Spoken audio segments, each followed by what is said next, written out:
Algo maravilhoso de saber que temos o nosso Senhor como Salvador é saber, irmãos, que estamos seguros nas Suas mãos. Então vamos cantar este hino, Que Segurança Sou de Jesus.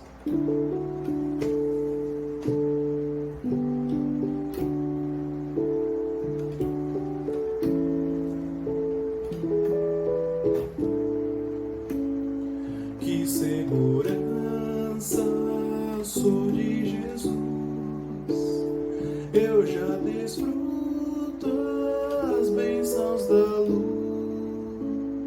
Sou por Jesus herdeiro de Deus, Ele me leva à glória dos céus.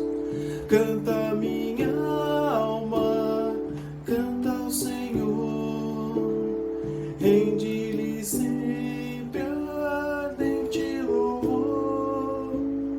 Canta minha alma, canta ao Senhor, rende-lhe sempre ardente louvor.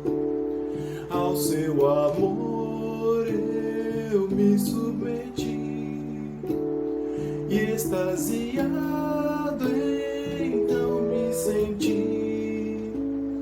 Anjos cantando nos altos céus, louvam excelsa graça de Deus. Canta minha alma, canta ao Senhor, rende-lhe sempre ardente louvor. Canta minha alma, canta ao Senhor, rende-lhe sempre ardente louvor. Sempre vivendo em seu grande amor, me regozijo em meu Salvador. Esperançoso vivo na luz, pela bondade do meu Jesus.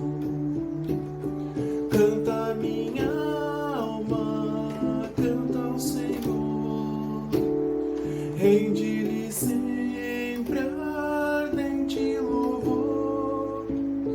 Canta minha alma, canta ao Senhor, rende-lhe sempre ardente louvor.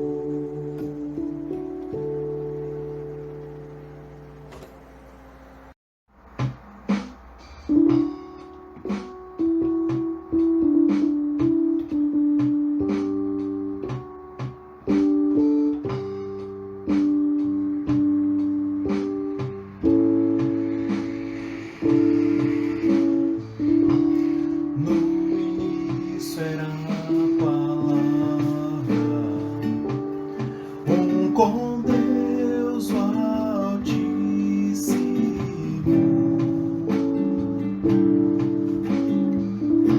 na criação glória velada, em Jesus tudo que é Deus, outro nome igual não há, outro nome igual não há.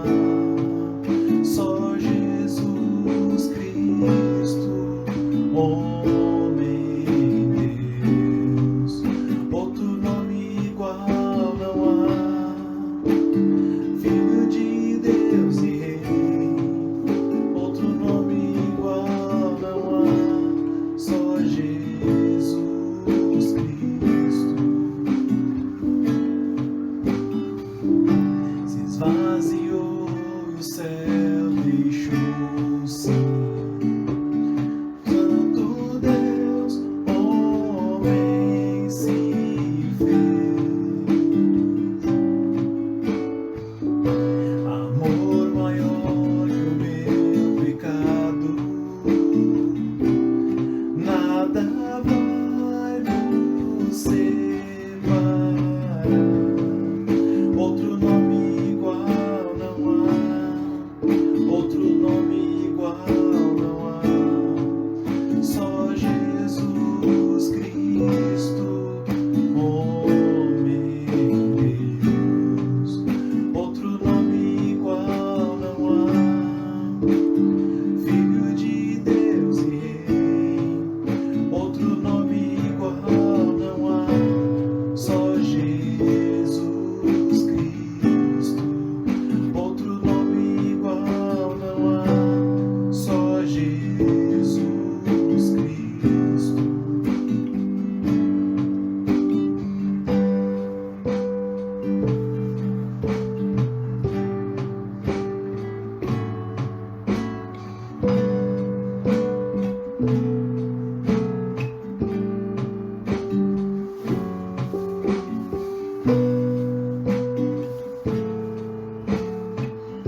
Quero buscar e pedir ao Senhor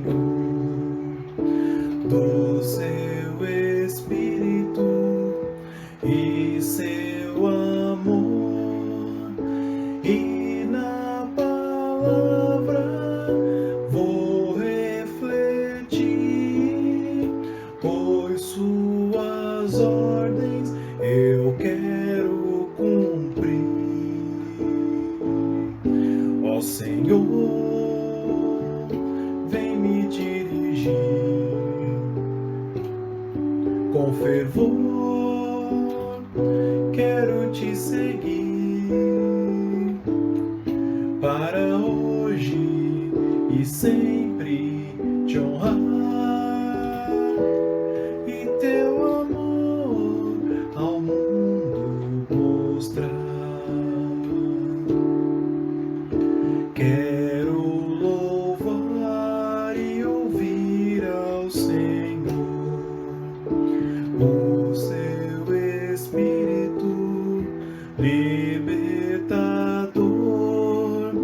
Todo pecado já confessar, tudo que tenho lhe dedicar. Ó Senhor, vem me dirigir com fervor, quero te seguir para hoje e sempre te honrar e seu amor ao mundo mostrar. Quero falar e seguir ao Senhor, ao seu Espírito Consolador. No seu trabalho vou investir e só a Ele amar e servir. Ó Senhor, vem me dirigir com fervor, quero te seguir para hoje e sempre te honrar e teu amor ao mundo mostrar.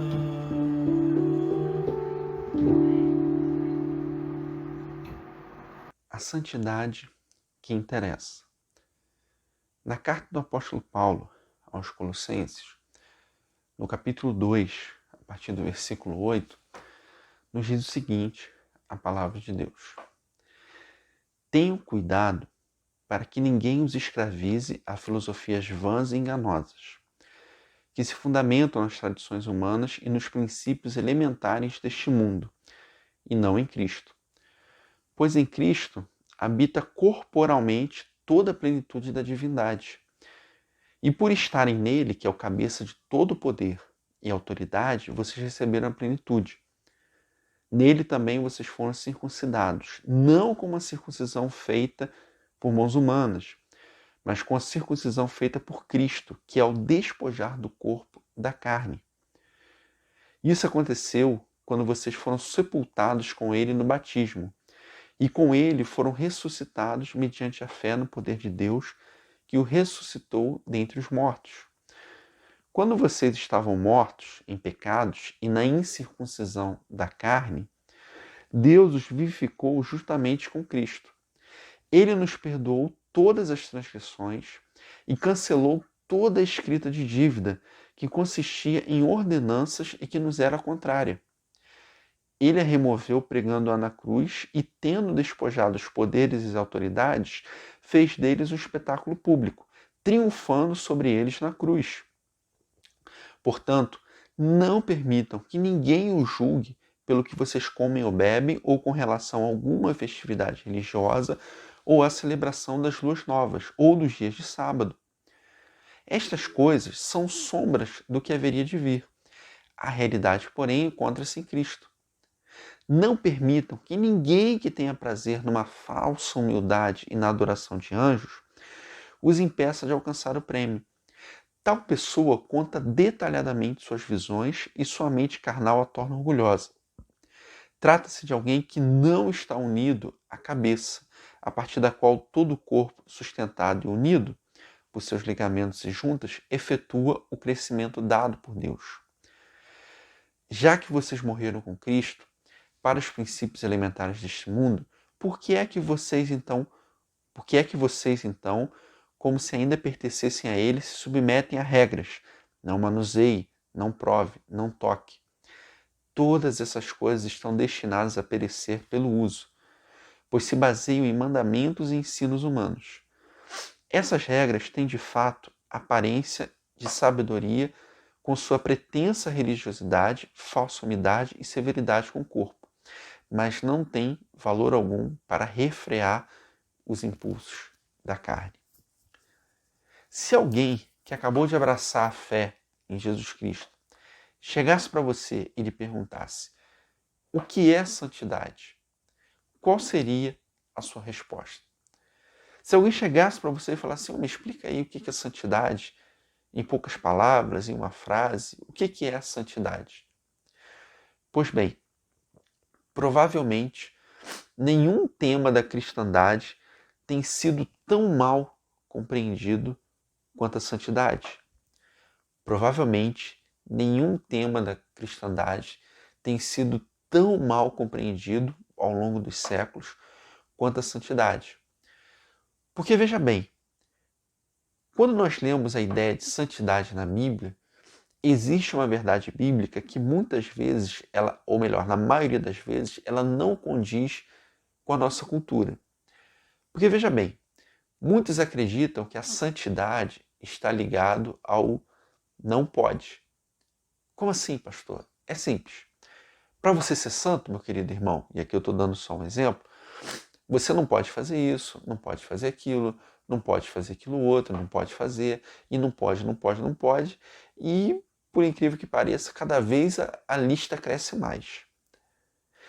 Algumas pessoas entendem de forma errônea que santidade é não fazer determinadas coisas. Eu não posso fazer aquilo, aquilo, aquilo, e quando eu não faço essas coisas, então aí sim eu sou santo. É a oposição sagrado e profano. Existem coisas sagradas, essas eu posso fazer. Existem coisas que são profanas, essas eu não posso. É a ideia do bem contra o mal. Quem é do bem faz isso e quem é do mal faz isso. Só que, na verdade, o tema, a santidade, o conceito bíblico, ele é muito mais amplo. Porque a santidade é um estilo de vida. É dizer não para o pecado e sim para Jesus. É abrir mão de algum pecado e de correr para a glória de Deus. É abrir mão de algo para fazer algo. Vou te dar um exemplo. Usar drogas é santo? De maneira nenhuma. É um pecado. Então a pessoa é usuária recorrente de um certo tipo de drogas e ela usa aquilo. E aí ela tem um encontro de Jesus e aí ela percebe, ela é convencida pelo Espírito Santo que usar aquele determinado tipo de droga daquela maneira era pecado. E aí ela abre mão dessa prática. Ela se tornou santa? Não necessariamente. Porque a santidade vai consistir em essa pessoa abrir mão desse pecado, abrir mão dessa prática, abrir mão deste ato que ela fazia de forma recorrente e começar a fazer coisas para Jesus. Eu abro mão do pecado, mas a partir desse momento, eu trabalho em determinado ministério. Eu começo a ler a Bíblia, eu começo a orar. É largar a mão de e ir para o para. Só que, infelizmente, muitos acreditam só no largar. Não, eu não faço isso. Não, eu deixo isso de lado. E aí as pessoas elas não conseguem viver a santidade da maneira verdadeira. Elas passam a viver uma falsa santidade, elas passam a ter uma prática que na cabeça delas é santa, elas se sentem santas, mas na verdade elas não são santas. E essa ideia, ela é mais velha, como diria minha avó, do que andar para frente. Porque o apóstolo Paulo, inspirado por Deus, ele está tratando desse problema com os colossenses. Vamos ler alguns versículos, dos quais eu já li, não todos, para a gente entender um pouco isso. O versículo 8 diz assim: tenham cuidado para que ninguém os escravize a filosofias vãs e enganosas, que se fundamentam nas tradições humanas e nos princípios elementares deste mundo, e não em Cristo. Tenham cuidado para que ninguém os escravize. É muito interessante, é muito curioso, que existem determinados sistemas religiosos que eles cresceram ao longo da história da humanidade, ainda crescem, e um dos motivos pelos quais os estudiosos dizem que esses sistemas religiosos crescem é porque eles têm um determinado conjunto de regras muito claro. Então a pessoa entra para um determinado agrupamento, seja ele cristão ou não, não importa, e esse agrupamento tem um conjunto muito rígido de regras. E aí essas regras distinguem quem faz parte desse grupo e quem não faz parte. E quem segue as regras continua no grupo, quem não segue é excluído. E é muito curioso porque muitas pessoas gostam disso, elas anseiam por isso.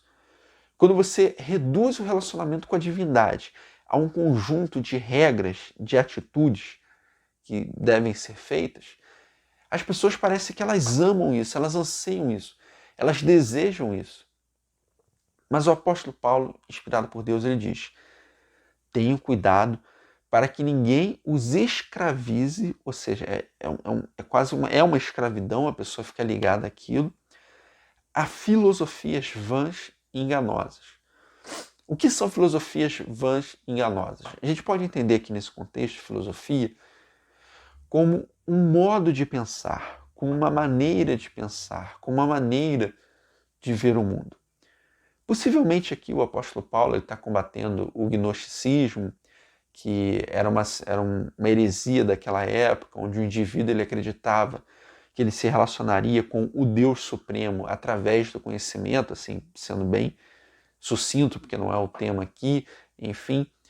Mas nós podemos entender de outras maneiras também, porque ele fala com todas as letras. Tenham o cuidado, ou seja, é necessário um certo zelo, para que ninguém os escravize a filosofias vãs e enganosas, que se fundamentam nas tradições humanas.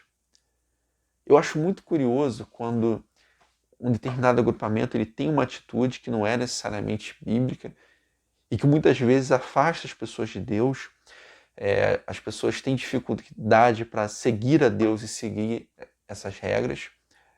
Só que elas ganham uma legitimidade ao longo do tempo. Eu lembro, e me marcou muito quando eu fazia seminário, um professor, um dos meus professores, o Jonas Machado, contando de uma igreja que ele teve contato, um parente dele foi de uma determinada igreja, e eu não vou citar aqui a denominação por uma questão de ética, uma questão de respeito, mas enfim. E essa igreja tinha um pastor há quase 50 anos, que era muito rígido com alguns usos e costumes, com algumas tradições, com algumas coisas assim. E por décadas ele foi muito ferrenho aquilo. E quem não fizesse tudo aquilo que ele acreditava que era verdade era excluído, quem fazia continuava. Só que esse senhor, em um determinado momento da vida, ele estudando com mais profundidade a Bíblia, ele percebeu que determinadas questões estavam erradas, que elas não eram bíblicas e que não necessariamente elas precisavam ser seguidas. E aí ele começou a, vamos dizer assim, a afrouxar. Ele começou a dizer para os irmãos todas as letras: irmãos, olha, para seguir a Deus, para seguir a Jesus, não necessariamente a gente tem que fazer isso. E o que aconteceu? Ele arrumou um grande problema na igreja dele. Porque os irmãos começaram a falar, pastor, a gente aprendeu desde criança que é assim. Foi o senhor que ensinou pra gente.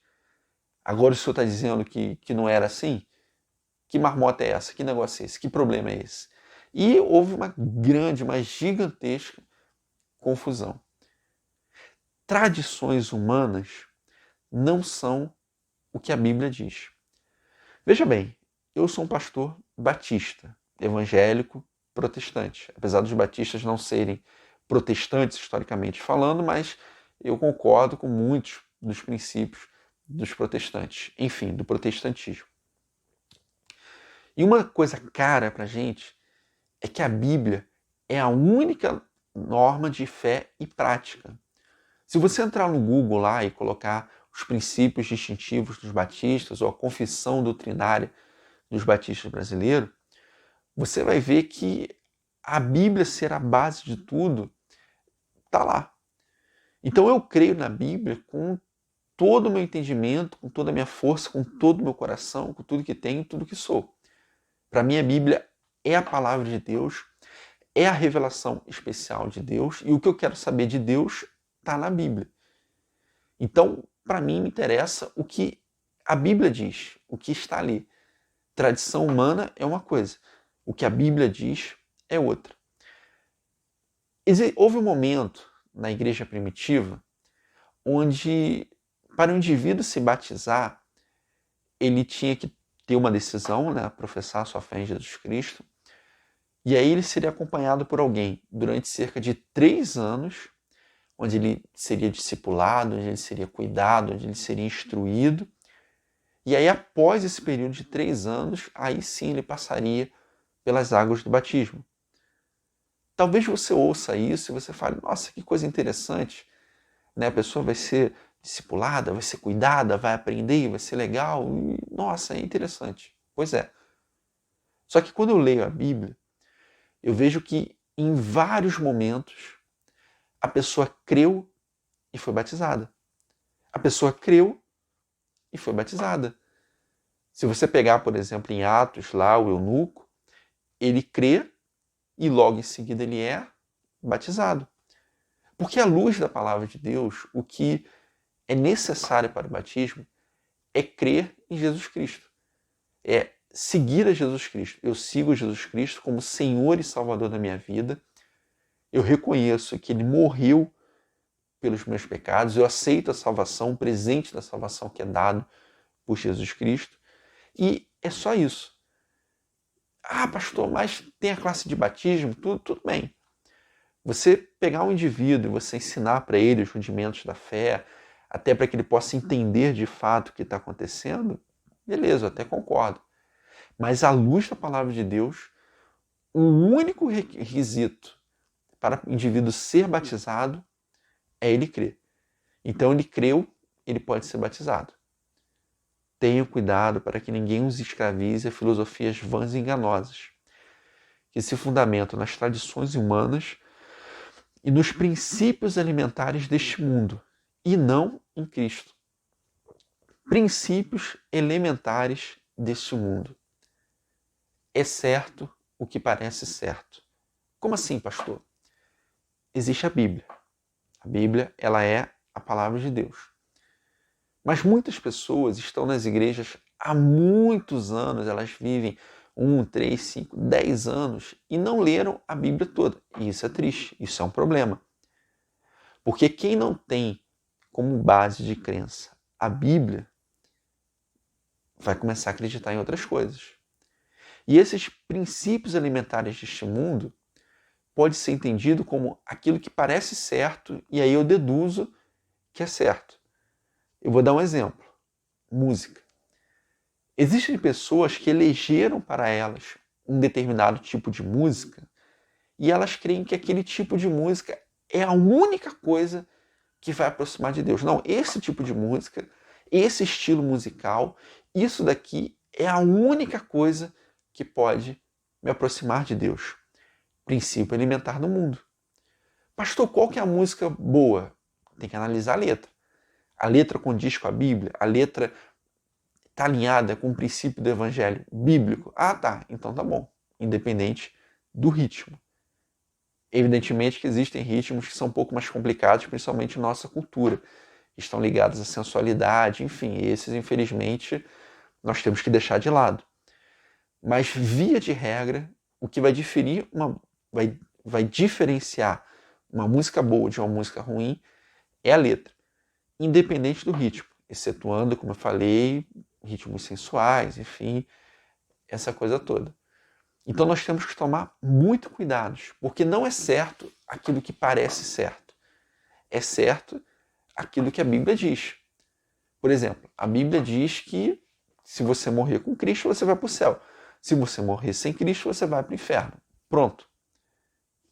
É bíblico, está lá muito claro. Todo aquele que nele crê, deu-lhe poder de se tornar filho de Deus. Vós sois salvos pela graça, por meio da fé. Isto não vem de vós, é dom de Deus, não vem por obras para que ninguém se glorie. Porque Deus amou o mundo de tal maneira que deu seu Filho unigênito para todo aquele que nele crê não pereça, mas tenha vida eterna. Só que certa vez estava assistindo um filme onde morreu uma pessoa sem Cristo e alguém falava assim para a outra, mas será que essa pessoa foi para o inferno? A outra falava, não, ela não foi para o inferno não. Deus é bonzinho, Deus é legal. Você acha que Deus vai mandar alguém para o inferno? Deus ama todo mundo. E aí, se eu continuar falando aqui, o discurso vai parecer bonito, vai parecer legal. E talvez alguém acredite, mas não se engane. À luz da palavra de Deus, à luz da verdade, a salvação ela é única, exclusivamente, através de Jesus Cristo. Vamos pular alguns versículos e acompanhe comigo o versículo 16.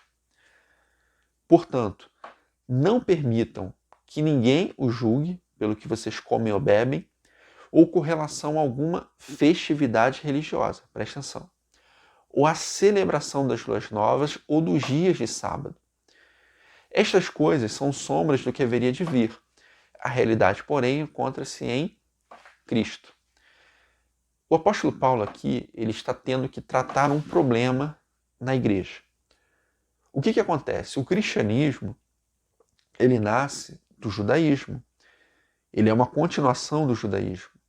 O apóstolo Paulo entendia o judaísmo e o cristianismo como uma coisa só. Hoje nós separamos cristianismo de um lado e o judaísmo do outro. Mas para o apóstolo Paulo não havia essa diferenciação. Por quê? Porque Jesus é o Messias dos judeus, mas também é o Messias da humanidade. Então, ele acreditava de uma forma muito clara na continuação. Só que quando o cristianismo cresce, nós temos dois tipos de cristãos. Nós temos os cristãos de origem judaica e os cristãos gentios. E em vários lugares eles vão dar problema, eles vão brigar, eles vão discutir entre si, enfim. E nesse texto que nós lemos, por mais que o apóstolo Paulo não fale com todas as letras, muito provavelmente aqui ele está discutindo, ele está lidando com o problema do sincretismo judaico-cristão. O que é isso, pastor? Preste atenção comigo. Portanto, não permitam que ninguém os julgue pelo que vocês comem ou bebem. O que um cristão pode comer, pastor? Um cristão ele pode comer aquilo que lhe faz bem. Ele vai pecar se comer muito, se comer determinada coisa que faz mal, se beber 3 litros de refrigerante, comer uma pizza inteira, Mas não há alimentos proibidos para os cristãos. Mas aqui ele fala, portanto, não permitem que ninguém os julgue pelo que vocês comem ou bebem. O judeu ele não comia, por exemplo, carne de porco, que era algo comum, recorrente naquela época. Pastor, eu posso ser cristão e não comer carne de porco? Pode, não tem problema nenhum. Só que esses cristãos judeus, eles estavam sendo importunados por outros cristãos porque eles ainda estavam agarrados, eles ainda praticavam algumas coisas do judaísmo que não era impeditivo para ser cristão. E o texto continua. Portanto, não permito que ninguém os julgue pelo que vocês comem ou bebem, ou com relação a alguma festividade religiosa. Os judeus eles tinham algumas festas ao longo dos anos. Então, o indivíduo é judeu, ele se converte ao cristianismo, ele agora é um cristão. Em alguns casos, ele era excluído da família, ele era expulso da família. Isso eu estou falando do primeiro século. Mas em outros casos, não. E aí vai ter uma determinada festa judaica. Ele pode ir? Pode, aquilo não está ofendendo em nenhum momento a santidade de Deus, a glória de Deus, o evangelho, não está nada. E ele ia. Ou a celebração das luas novas. Existiam determinadas festas judaicas que eram celebradas das luas novas. Ou dos dias de sábado. Todo mundo sabe que o judeu, via de regra, ele guarda o sábado. Então eu vou ler tudo aqui para a gente poder entender. Portanto, não permitam que ninguém os julgue pelo que vocês comem ou bebem, ou com relação a uma festividade religiosa, ou a celebração das luas novas, ou dos dias de sábado. Estas coisas são sombras do que haveria de vir. A realidade, porém, encontra-se em Cristo. Essa expressão sombra do que havia de vir é uma expressão que está remetendo, o apóstolo Paulo utiliza, à lei. A lei é uma sombra do que haveria de vir. Que é quem? Cristo. A lei aponta para Cristo. Então, o que esses dois versículos querem dizer aqui? Primeiro, que esse sincretismo judaico-cristão, ele não tem problema. Não é pecado nenhum guardar o sábado. O problema é você achar que precisa guardar o sábado para ter salvação. Aí você desmerece o sacrifício de Cristo. Porque a salvação é única, exclusivamente, através de Jesus Cristo. Mas se você quer guardar o sábado, se você quer dar alguma festa, se você quer não comer carne de porco, não tem problema nenhum. E é isso que o apóstolo Paulo está criticando aqui. O fato de alguns cristãos que não são de origem judaica julgarem outros que são de origem judaica e são cristãos genuínos, mas que ainda assim, culturalmente falando, ainda observam algumas coisas. Se você ler, por exemplo, o livro de Atos, de forma atenta, lá para o finalzinho, o apóstolo Paulo ele cumpre, por exemplo, um voto que ele fez, que era uma prática judaica, você fazer um determinado voto. Então perceba que a salvação em Cristo Jesus é só em Cristo Jesus. Se eu tenho isso de forma sedimentada no meu coração e eu quero fazer alguma outra coisa porque eu quero fazer, isso não tem problema. Eu sei que para os dias de hoje isso não diz muito para a gente, mas nessa época aqui, isso aqui é um problema sério. Porque os cristãos, alguns cristãos acreditavam que os judeus que vinham para o cristianismo, eles tinham que se abdicar de tudo, quando na verdade não é assim. Mas enfim, o versículo 20, eu já caminho para o final, nos diz o seguinte: já que vocês morreram com Cristo para os princípios alimentares deste mundo, por que é que vocês, então, como se ainda pertencessem a ele, se submetem a regras? Não manuseie, não prove, não toque. Todas essas coisas estão destinadas a perecer pelo uso, pois se baseiam em mandamentos e ensinos humanos.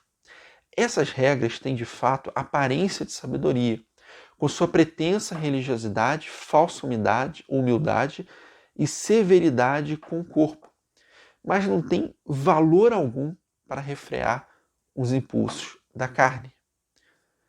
O cristianismo é mais do que um conjunto de regras.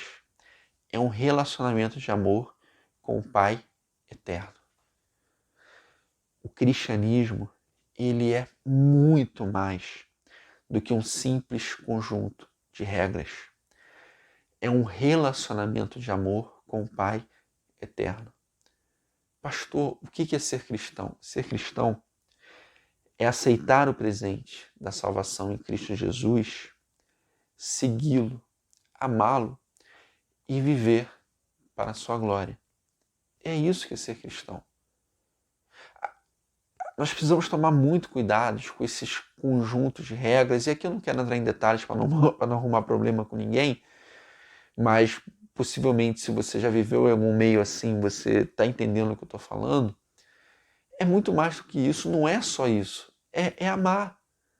A essência do ser cristão é amar a Deus. É olhar para Deus, assim, figuradamente falando, e dizer: olha Deus, o Senhor enviou teu filho para morrer por mim.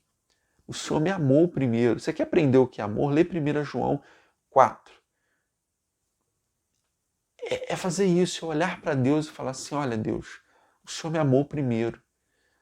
E agora, em resposta ao amor que o Senhor já tem por mim, por aquilo que o Senhor já fez por mim, eu vou amá-lo. A santidade, ela é amar. É dizer não para o pecado, é dizer sim para Jesus em amor, por amor. Porque, infelizmente, existem pessoas que não pecam por medo. Não é por amor. É porque a pessoa acha, não vai acontecer alguma coisa, que vão pensar de mim. E no seu coração ela está cheia de pecado. E o seu exterior ela não faz, não é porque ela ama Deus, mas é porque ela não tem coragem. E isso é muito triste. O teólogo Agostinho de Hipona disse certa vez, deixa eu até beber um pouco d'água aqui, por favor.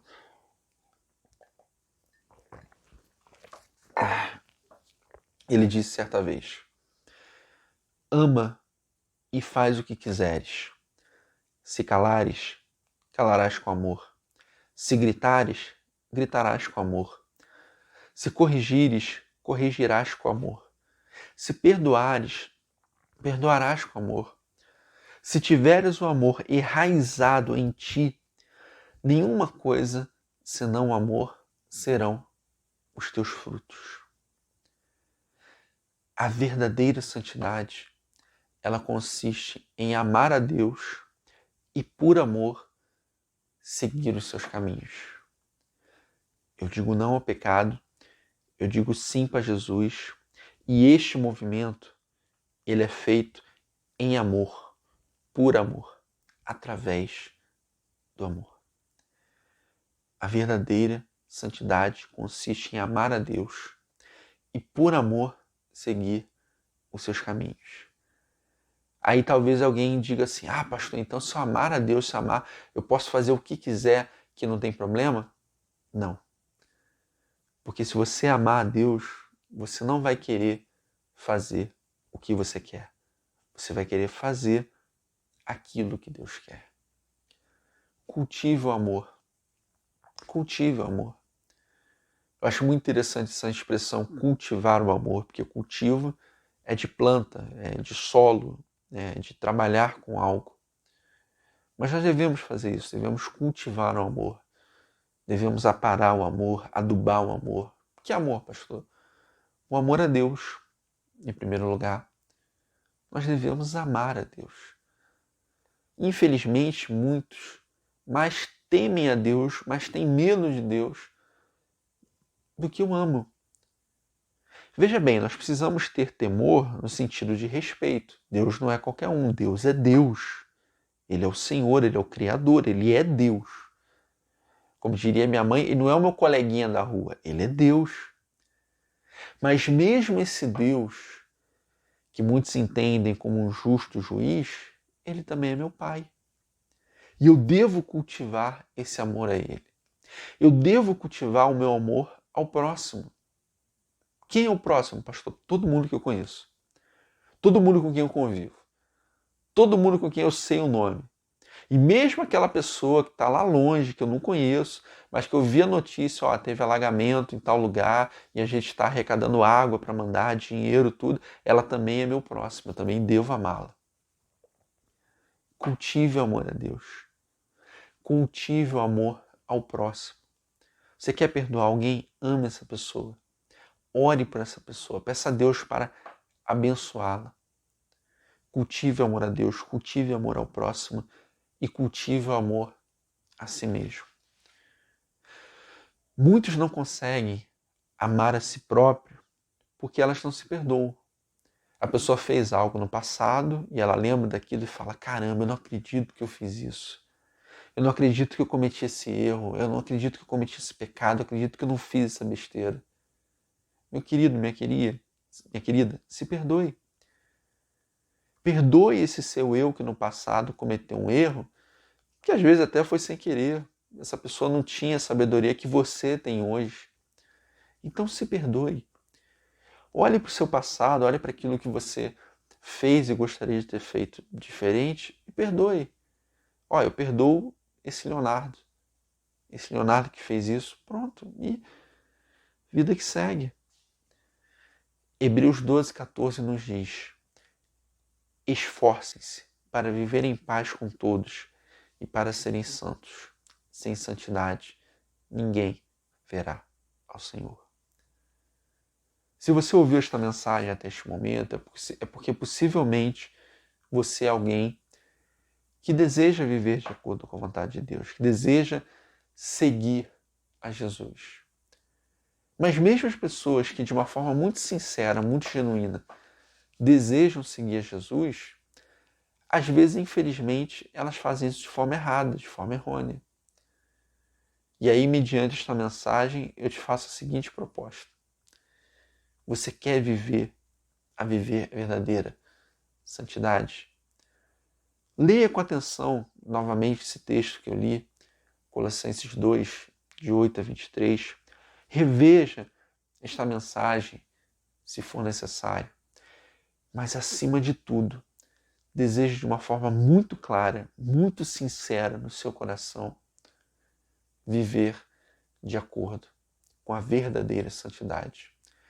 Porque se nós desejarmos do fundo do nosso íntimo, com todas as nossas forças, vivermos a verdadeira santidade, então tenho certeza que Deus abençoará a nossa decisão, agirá em nossas vidas e fará com que tenhamos um viver santo. Caminhe na santidade e eu tenho certeza que você não se arrependerá. Que Deus nos abençoe. Sejamos sempre gratos a Deus por aquilo que Ele tem feito por nós, pelo que Ele vai fazer ainda, mesmo nas adversidades. É importante sermos agradecidos a Ele por tudo. Então vamos cantar graças e agradecer a Deus por tudo que Ele tem feito. Ao tomar-me em teus braços, tu me deste salvação.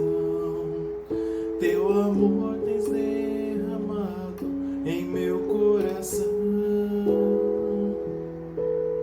Não sei como agradecer-te pelo que fizeste a mim. Só me resta dar-te agora minha canção.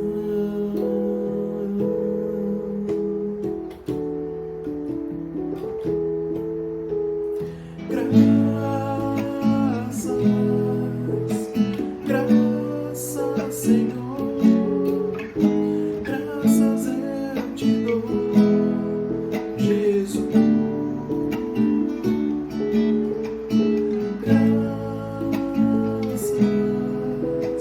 Graças, Senhor, graças eu te dou, Jesus.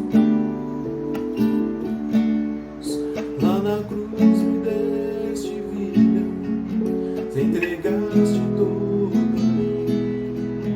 Vida eterna concedeste ao morrer. Por teu sangue tenho acesso ao teu trono celestial. Posso entrar confiantemente ante a ti.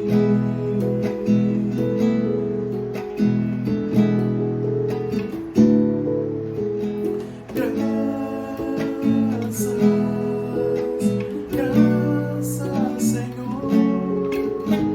graças eu te dou, Jesus. Graças, Senhor, graças eu te dou, Jesus. Graças eu te dou, Jesus. Graças eu te dou, Jesus.